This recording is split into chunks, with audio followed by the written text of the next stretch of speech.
आदाब नाज़रीन, Z news में आपका खैर मकदम है। जिला पुंछ की तहसील मंडी की आवाम ने तमाम लोगों को ईद उल फितर की मुबारकबाद दी। आगे देखिए हमारे नुमाइंदा जहांगीर अहमद की रिपोर्ट। ईद के मौके पे मैं चक टूर एंड ट्रैवल की तरफ से तमाम उम्मत मुस्लिमा को अपनी दिल की गहराइयों से मुबारकबाद पेश करता हूं और तमाम जितने भी हमारे हिंदुस्तान में रहने वाले लोग हैं, चाहे वो हिंदू हो, मुसलमान हो, सिख हो, ईसाई हो, उन सब के लिए दुआ करता हूं कि अल्लाह ताला हम सबको एक दूसरे के साथ रहने की तौफीक अता फरमाए और हमारे हर एक खुशी में हम एक दूसरे के साथ शाना बशाना रहें। ईद उल फितर की ये जो ईद है, इसके हवाले से हम पूरी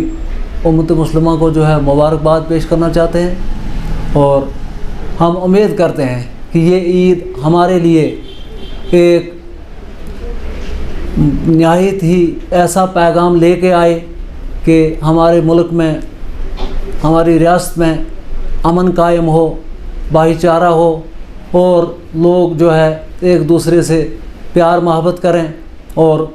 जो है इस ईद का पैगाम दें। और हम यही चाहते हैं कि आपसी भाईचारा जो है कायम रहे और पूरी उम्मत मुस्लिमा को जो है मैं दिल की अमीर गहराइयों से सिविल सोसाइटी की तरफ से जो है ईद मुबारक पेश करना चाहता हूँ।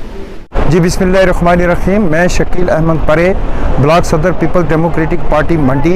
अवाम मंडी और अवाम पुंछ की तरफ से तमाम अहले इस्लाम को ईद उल फितर की मुबारकबाद पेश करना चाहता हूँ और दुआ गो हूँ कि अल्लाह तबारक व तआला इस ईद के मुतबारक दिन के सदक़े पूरी दुनिया में और बिलखसूस रियासत जम्मू कश्मीर में अमन और भाईचारा कायम हो। अल्लाह तबारक व तआला से दुआ गो।